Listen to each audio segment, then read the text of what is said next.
2023 সালে চুরি, 2026-এ ফিরে পেলেন নিজের মোবাইল। ফরিদপুর আইসির তৎপরতায় খুশি প্রশান্ত ভান্ডারী। দীর্ঘ প্রায় 3 বছর পর নিজের হারিয়ে যাওয়া মোবাইল ফোন ফিরে পেয়ে আবেগ আপ্লুত প্রশান্ত ভান্ডারী। জানা যায় 2023 সালে দুর্গাপুরের ব্যানাচেতে ফরিদপুর আইসি এলাকার ভিরিঙ্গি অফিস থেকে তার মোবাইল ফোনটি চুরি হয়ে যায়। এরপর চলতি বছরের 19শে জুন 2026 তারিখে তিনি ফরিদপুর আইসিতে লিখিত অভিযোগ দায়ের করেন। অভিযোগ পাওয়ার পরেই তদন্তে নামে ফরিদপুর আইসির পুলিশ। ফরিদপুর আইসির ভারপ্রাপ্ত আধিকারিক সুসীম সরকারের নেতৃত্বে মাত্র 22 দিনের মধ্যে উদ্ধার করা হয় চুরি যাওয়া মোবাইল ফোনটি। পরে সেটি প্রকৃত মালিক প্রশান্ত ভান্ডারীর হাতে তুলে দেওয়া হয়। নিজের বহুদিনের হারানো মোবাইল ফিরে পেয়ে প্রশান্ত ভান্ডারী বলেন, আমি সত্যি খুব খুশি। এতদিন পর মোবাইল ফিরে পাবো ভাবতেই পারিনি। ফরিদপুর আইসির সুসীম সরকার এবং গোটা পুলিশ টিমকে আন্তরিক ধন্যবাদ জানাই। ফরিদপুর পুলিশের এই মানবিক এবং দ্রুত পদক্ষেপে এলাকাবাসীর মধ্যেও প্রশংসার ঝড় উঠেছে। দুর্গাপুর থেকে বিজয় ধরের সঙ্গে আব্দুল মোতালিবের রিপোর্ট। কি ঘটনা ঘটেছিল আপনার? দেখুন, 2023 সালে আমার একটা ফোন চুরি হয় নভেম্বর মাসে। তো আমি স্যার বাক্স ইন্ডিয়ান নাম্বার সহ কাগজপত্র সমস্ত কিছু নিয়ে ফরিদপুর থানাতে আসি। ফরিদপুর থানাতে আসার পরে একটা রিটিন দরখাস্ত দিই। তারপরে উনি আমার দরখাস্তটা দেখে বলে আপনার আধার কার্ডটা দিন, দেওয়ার পরে আপনি এখানে কাজ করেন কি না আমি ভেরিফিকেশন করি। তো দীর্ঘ 7-8 দিন যাওয়ার পরে দেখলাম যখন কতদিন আগে হারিয়েছিল এটা মোবাইলটা? এটা 2023-এর নভেম্বর মাসে। 2023-এর পর আপনারা কি কমপ্লেন করেছিলেন কোনো থানাতে? না, আমি এখানে রিটিন দিয়েছিলাম। রিটিনে যখন 7 দিনের মাথায় কোনো রিপ্লাই আসেনি, তখন আমি কমিশনারকে ডাইরেক্ট লিখিতভাবে জানাই, স্যার এরকম ব্যাপার, আমার একটা ফোন চুরি হয়েছে। ফরিদপুর থানায় গেছিলাম। আপনি সেখানে গেছিলেন কমিশনের কাছে? কপি চাইলে আমি দেখাতেও পারি, অসুবিধা কিছু নেই। আচ্ছা। আমার কাছে এসে আচ্ছা।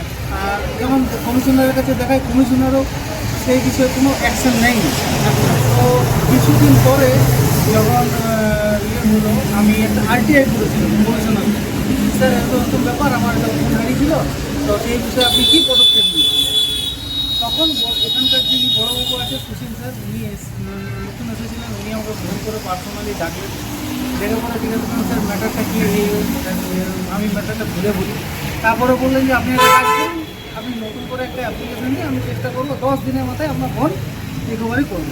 সেই অনুযায়ী আমি 19 আচ্ছা, আজকে আপনাকে আমি একটা জিনিস জানতে চাইছি, সুসীম সরকারের কি জানাবেন যে এত সুন্দরভাবে দায়িত্ববোধভাবে আপনার হাতে যে মোবাইলটা তুলে দিল, আপনার মোবাইল, সেটা নিয়ে তো একটা কৃতজ্ঞতা থাকা দরকার প্রত্যেকটা মানুষের। সেই বিষয় নিয়ে আপনি কি বলবেন? না, অন্যরাও যেমনি লোক স্বীকার করছি এবং ভালো কাজ করেছে, করবো না। আচ্ছা, কোনো কাউরির কোনো কিছু প্রবলেম হলে সেক্ষেত্রে স্যারের কাছে আপনারা পাঠাবেন, তাই তো?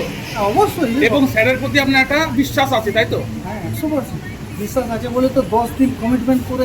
দেখুন, মোবাইলটা তো আমাকে 10 দিনের মধ্যে কতদিন হয়েছে আপনার পেরিয়েছে? কতদিনের মধ্যে হাতে পেলেন? 20 দিনে পেলাম, 22 দিনে পেলাম। 22 দিনে পেলেন, মানে আলটিমেট মোবাইলটা আপনি পেলেন হ্যাঁ। সুসীম সরকারের দায়িত্ববোধে এবং তার কৃতজ্ঞতায়। হ্যাঁ, তাহলে আপনি ওনাকে কি জানাবেন সংবাদ মাধ্যমে? আপনাদের বলছি অনেক অনেক ধন্যবাদ পাওয়ার জন্য। আচ্ছা, আপনি থাকেন কোথায়? আমি থাকি অন্ডালে। অন্ডালে থাকেন। অন্ডালেও কি থানাতে কমপ্লেন গেছিল? না স্যার, আমার যেহেতু ওখানে বলেছিলাম যে আমার চুরি হয়েছে অফিস থেকে, আর অফিসটা ফরিদপুরে আন্ডারে। যেহেতু ওইখানে জিডি নেবেন। আচ্ছা, সেই জন্য এখানে আন্ডারে আপনি একটা জিডি করার পর আপনি পেয়েছেন। তাহলে আজকে আপনি খুশি তো? পুলিশ প্রশাসনের প্রতি খুশি তো? আর আপনাকে যে এত সুন্দরভাবে কাজ করে আপনার হাতে যে মোবাইলটা তুলে দিচ্ছে প্রশান্ত মাঝি, তাকে কি জানাবেন? অনেক অনেক ধন্যবাদ। তিনি আমাকে অনেক গাইড করলেন, কী করে কী লিখতে হবে, কী করতে হবে না করতে হবে। তাহলে একটা কথা বলা যেতে পারে, পুলিশ প্রশাসন কিন্তু তৎপরতা প্রত্যেকটা মানুষের জন্য সর্বদাই রয়েছে, তাই তো? অবশ্যই তো অবশ্যই আমাদের জন্য 24 ঘন্টা অ্যাক্টিভ থাকবে। তাহলে একটা কথাই জানাতে পারেন, আসানসোল দুর্গাপুর পুলিশ কমিশনারের সর্বদাই প্রত্যেকটা মানুষের যে কোনো কারণে বিপদ আপদে সব কিছু সবসময় পাশে থাকে।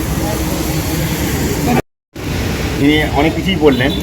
আমিও বলতে চাইছি যে উনি 19/6/26 তারিখে একটা ফোন মিসিংয়ের ব্যাপারে এসেছিলেন।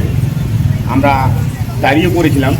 ডায়েরি করার পর আমাদের বড়বাবুর নেতৃত্বে আমরা অনেক কিছু এক্সপার্ট করে ট্র্যাকিং যে সিস্টেমগুলো আছে সমস্ত রকম সিস্টেম করে আমরা ফোনটা রিকভারি করতে পেরেছি। এতে আমরা খুব গর্বিত, হ্যাঁ, যে সাধারণ মানুষের জন্য আমরা তার ভালো কাজ করতে পারছি। এবং আপনারা যদি আপনারা পাশে থাকেন, আশা করি আমরা ভবিষ্যতে আরও অনেক ফোন রিকভারি করতে পারবো। প্লাস আরও অনেক কিছু যেগুলো বাইক বা আদার্স কিছু যারা চুরি করে হচ্ছে সেগুলো আমরা রিকভারি করতে পারবো। আপনারা আমাদের পাশে থাকুন। আমরা আত্মপ্রতিজ্ঞা করি পুলিশ কমিশনারের তথা ফরিদপুর আইসি